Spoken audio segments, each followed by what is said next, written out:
जय हिंद दोस्तों। जैसा कि आप अपनी स्क्रीन पर देख रहे हैं, आज जो हम भारत की प्रमुख चट्टानों के बारे में जानेंगे, जो कि एग्जाम के पॉइंट ऑफ व्यू से काफ़ी महत्वपूर्ण है और लगभग एग्जामों में इनसे क्वेश्चन बना के पूछ लिए जाते हैं। तो चलिए हम स्टार्ट करते हैं। चट्टान। आखिर चट्टान होती क्या है? पृथ्वी के ऊपरी परत या भूपटल, जिसको बोलते हैं क्रस्ट, में मिलने वाले उन सभी पदार्थों को सम्मिलित किया जाता है जो चाहे कठोर हो या कोमल, जैसे ग्रेनाइट तथा बालू का, पत्थर की भांति कठोर प्रकृति के हों या चाक या रेत की भांति कोमल, चट्टान अथवा शैल कहे जाते हैं। शैलों के अध्ययन को पेट्रोलॉजी कहा जाता है। चट्टान की रचना खनिज पदार्थों से मिलकर होती है। इसमें केवल 6 खनिजों का अंश अधिक रहता है: फेल्सपार, क्वार्ट्ज, पायरोक्सिस, एम्फी, वोल्स, माइका, ओलिरेज आदि। तो दोस्तों, ये तो हमने डेफिनेशन देखी। अब हम इसको वास्तविकता में समझते हैं, आखिर चट्टान का निर्माण होता कैसे है। और आपने अभी देखा कि कई सारे खनिज तत्वों से मिलकर चट्टानों का निर्माण होता है। अब आपके दिमाग में यह आ रहा होगा कि आखिर खनिज जो होते हैं वो मिलते कहाँ से हैं। तो वही हम आज जानेंगे कि जब पृथ्वी का तापमान बहुत ज़्यादा बढ़ जाता है, तो जो ज्वालामुखी होते हैं यानी वॉल्केनो जो होते हैं वो क्या होने लगते हैं, एक्टिव होने लगते हैं। जब वो एक्टिव होते हैं तो वह विस्फोट हो जाते हैं और विस्फोट हो जाने के बाद उनमें उपस्थित लावा जो है धरातल पर आ जाता है। उस लावा में उपस्थित कई सारे खनिज तत्व होते हैं, जैसे oxygen, silica, nickel, iron, magnesium, ये सब खनिज तत्व इसमें उपस्थित होते हैं। जब ये लावा एयर के कांटेक्ट में आता है तो एयर इसे क्या करती है, एक सॉलिड रॉक के रूप में कन्वर्ट कर देती है, यानी एक ठोस चट्टान के रूप में इसको कन्वर्ट कर देती है। तो ये क्या कहलाता है, चट्टान कहलाता है। तो चट्टान का निर्माण जो होता है कई खनिज पदार्थों से होता है, लेकिन खनिज पदार्थ हमें कहाँ से प्राप्त होते हैं, वो वॉल्केनो द्वारा जो लावा निकलता है उसमें कई खनिज पदार्थ उपलब्ध होते हैं, जो क्या करते हैं, उस चट्टान के निर्माण में अपनी सहायता करते हैं जब वो एयर के कांटेक्ट में आता है। तो मैं उम्मीद करता हूँ कि ये आपको समझ में आया होगा। एक और हम एक दैनिक जीवन से संबंधित एक एग्जाम्पल को ले लेते हैं, उससे आपको और क्लियर हो जाएगा। आपने एक मोमबत्ती देखी होगी, जब मोमबत्ती जलती है तो वह गर्म रहती है और मेल्ट होती है। जैसे ही आप जब देखेंगे जब वो पूरी तरीके से जल जाती है तो उसका जो मोम होता है, जो कि मेल्ट होता है, वो कुछ टाइम बाद एयर के कांटेक्ट में आने के बाद वो सॉलिड हो जाता है। तो वो जो सॉलिड आकार अपना ले लेता है वही क्या कहलाता है, एक तरीके से चट्टान कहलाता है। तो यहाँ भी हम यही समझ सकते हैं कि जब लावा ज्वालामुखी से निकलता है और एयर के कांटेक्ट में आता है तो वह एयर क्या करती है, उसको एक सॉलिड रॉक के रूप में कन्वर्ट कर देती है। तो वह सॉलिड रॉक ही क्या कहलाता है, एक चट्टान कहलाता है।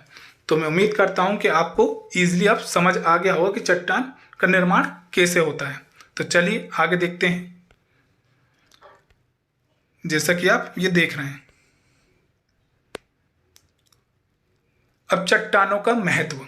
मृदा शैलों से प्राप्त होती है। मृदा से मानव के लिए भोजन मिलता है। इसके साथ ही विभिन्न कृषि उत्पादों से उद्योग धंधों के लिए कच्चा माल भी प्राप्त होता है। धात्विक खनिजों में मूल्यवान सोना, प्लेटिनियम, चांदी, तांबा से लेकर एल्यूमिनियम और लोहा शैलों से प्राप्त होता है। महत्वपूर्ण खनिज ईंधन जैसे कोयला, पेट्रोलियम और प्राकृतिक गैस विभिन्न प्रकार की शैलों से ही प्राप्त होते हैं। अब देखते हैं भूगर्भिक चट्टान क्या होती है। भूगर्भिक चट्टानों से तात्पर्य धरातल के नीचे पाई जाने वाली चट्टानों से होता है। भारत में कुल 6 प्रकार की चट्टानें पाई जाती हैं, जिसमें से फर्स्ट है आर्कीय क्रम की चट्टानें। इन चट्टानों का निर्माण पृथ्वी के ठंडा होने के पश्चात सबसे पहले हुआ। वर्तमान में इन चट्टानों का अत्यधिक रूपांतरण होने के कारण ये अपना मूल स्वरूप खो चुकी हैं। इन चट्टानों में जीवाश्म की उपस्थिति नहीं पाई जाती।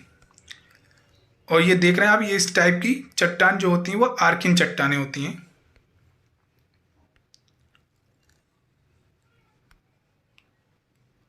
ये चट्टानें रबेदार होती हैं। ये चट्टानें कर्नाटक, आंध्र प्रदेश, तमिलनाडु, बिहार, आंध्र प्रदेश, मध्य प्रदेश, उड़ीसा, छोटा नागपुर का पठार, दक्षिण पूर्वी राजस्थान और बुंदेलखंड में मुख्य रूप से प्राप्त होती हैं। इन चट्टानों के प्रमुख उदाहरण हैं नीस, ग्रेनाइट, मार्बल, क्वार्ट्ज और डोलामाइट आदि। नेक्स्ट है धारवाड़ की चट्टानें। आर्किंग क्रम की चट्टानों के अपर्दन व निक्षेपण के पश्चात ही धारवाड़ क्रम की चट्टानों का निर्माण होता है।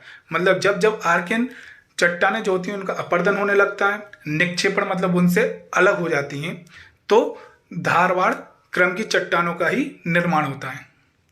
इस चट्टान का यह नाम कर्नाटक के धारवाड़ जिले के नाम पर रखा गया है, क्योंकि सबसे पहले इन चट्टानों की खोज यहीं पर हुई थी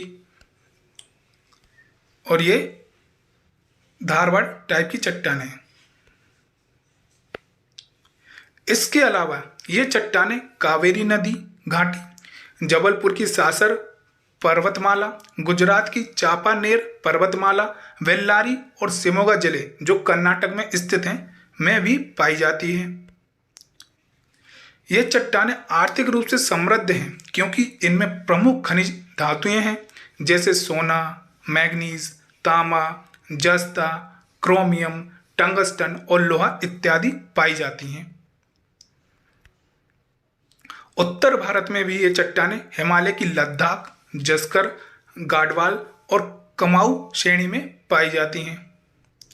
विश्व की सबसे प्राचीन बलित पर्वतमाला अरावली का निर्माण भी इन्हीं चट्टानों के द्वारा हुआ है।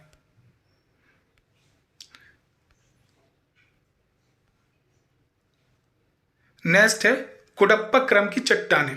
इन चट्टानों का निर्माण धारवाड़ क्रम की चट्टानों के अपर्दन व निक्षेपण के पश्चात ही हुआ है।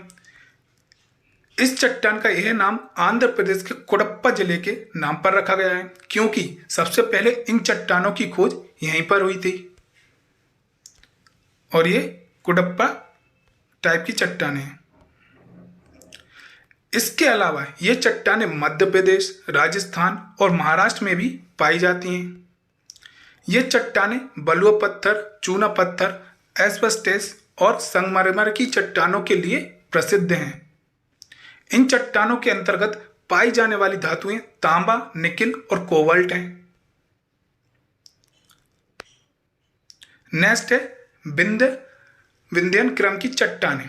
विंध्याचल पर्वत क्षेत्र में यह चट्टानें पाई जाती हैं, जिस कारण इनका नाम विंध्यन क्रम की चट्टानें रखा गया है।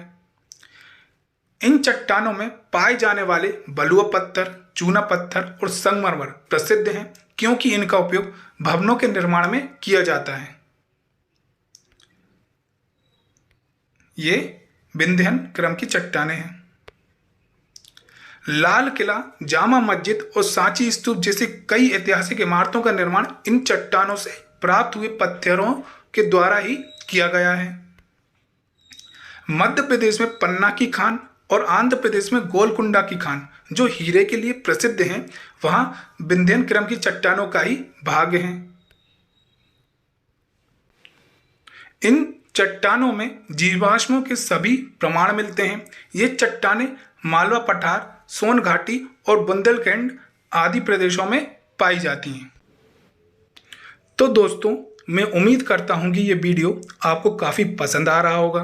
तो हमारे चैनल को ज़्यादा से ज़्यादा सब्सक्राइब करें, क्योंकि आपके सपोर्ट की हमें बहुत ज़्यादा ज़रूरत है, जो हमें मोटिवेशन देता है इस प्रकार की और वीडियो आपके लिए लेकर आने का। अपना सपोर्ट हमारे चैनल पर यूं ही निरंतर बनाए रखें, साथ ही बेल नोटिफिकेशन के बटन को दबा लीजिएगा, ताकि हमारे वीडियो की लेटेस्ट नोटिफिकेशन आप तक सबसे पहले पहुंच सके। और वीडियो को लाइक एंड शेयर करना बिल्कुल ना भूलें। नेक्स्ट है गोंडवाना क्रम की चट्टानें। गोंडवाना शब्द की उत्पत्ति मध्य प्रदेश के गोंड क्षेत्र के नाम पर हुई है। इस क्रम की चट्टानों का निर्माण कार्बोनिफेरस से जुरासिक काल के बीच हुआ था। कार्बोनिफेरस काल के दौरान प्रायद्वीपीय भारत में अनेक दरारों का निर्माण हुआ। इन दरारों के कारण ही भूमि के धंसने की प्रक्रिया शुरू हुई। ये देख रहे हैं, ये गुड़बना टाइप की चट्टानें हैं, जिससे वनस्पतियां भी दब गईं और कुछ कालांतर के पश्चात उस पर हुई ताप व दाब की क्रियाएं से कोयले का निर्माण हुआ। भारत का लगभग 98% कोयला गोंडवाना क्रम की चट्टानों में ही पाया जाता है। देख रहे हैं ना आप, 98% कोयला जो है वो गोंडवाना के क्रम की चट्टानों से ही प्राप्त हो जाता है, जिसका विस्तार मुख्य रूप से दामोदर नदी घाटी, महानदी घाटी एवं गोदावरी नदी घाटी पर है। दामोदर नदी घाटी पर पाए जाने वाला कोयला क्षारीय है, जो उड़ीसा में स्थित है। महानदी घाटी पर पाए जाने वाला कोयला तलछर है, जो उड़ीसा में स्थित है। गोदावरी नदी पर घाटी पर पाए जाने वाला कोयला सिंगरेनी है, जो आंध्र प्रदेश में स्थित है। भारत में पाया जाने वाला उच्च किस्म का कोयला एंथ्रासाइट है, जो प्रथम श्रेणी के अंतर्गत आता है। वहीं बिटुमिनस प्रकार का कोयला भी पाया जाता है, जो कि द्वितीय श्रेणी के अंतर्गत आता है। नेक्स्ट है दक्कन ट्रैप। दक्कन ट्रैप का निर्माण क्रिटेशियस से लेकर इयोसीन काल तक माना जाता है। इस संरचना का विकास लावा प्रवाह के फलस्वरूप सीढ़ीनुमा आकृति के रूप में हुआ है। क्रिटेशियस युग में शांत दरार प्रकार की ज्वालामुखी प्रक्रिया के द्वारा बेसाल्ट चट्टान से निर्मित संरचना का विकास हुआ तथा लावा के जमाव से निर्मित चट्टानों को बेसाल्ट चट्टानें कहते हैं। दक्कन ट्रैप बेसाल्ट एवं डोलोमाइट चट्टानों से निर्मित है, जिसके विखंडन से ही काली मिट्टी का निर्माण हुआ है। और ये जो देख रहे हैं आप, ये है दक्कन ट्रैप। ये इसमें अगर आप ध्यान से देखें तो यहाँ से ये सीढ़ीनुमा आकार की बनी हुई है, तो ये दक्कन ट्रैप की पहचान है।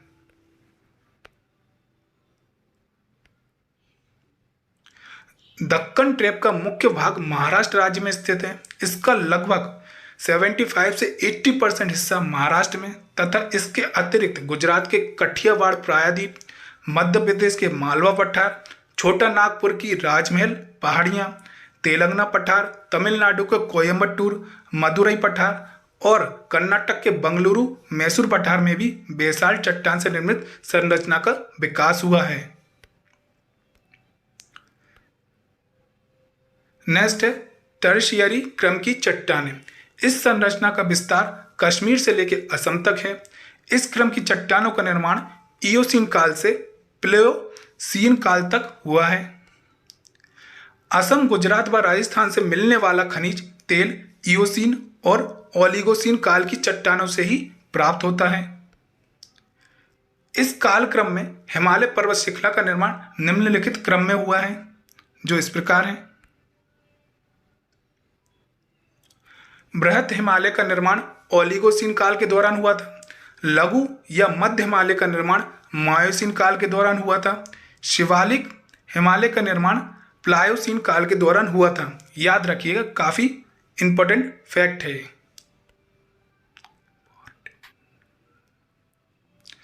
टर्शियरी क्रम की चट्टानों में उत्तर पूर्वी भारत और जम्मू एवं कश्मीर में निम्न स्तरीय कोयला पाया जाता है। हिमाचल प्रदेश एवं गढ़वाल हिमालय में चूना पत्थर के निक्षेप पाए जाते हैं। ये टर्शियरी टाइप की चट्टान है।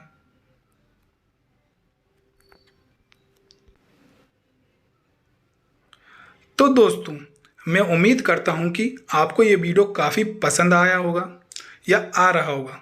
तो जाते जाते आपसे सिर्फ एक बात कहना चाहता हूं कि जिस तरह नमक के बिना खाने का स्वाद अधूरा है, ठीक उसी तरह आपके सपोर्ट के बिना हमारा ये प्रयास अधूरा है। तो स्वाद को बढ़ाते जाइए और सपोर्ट दिखाते जाइए। धन्यवाद। जय हिंद, जय भारत।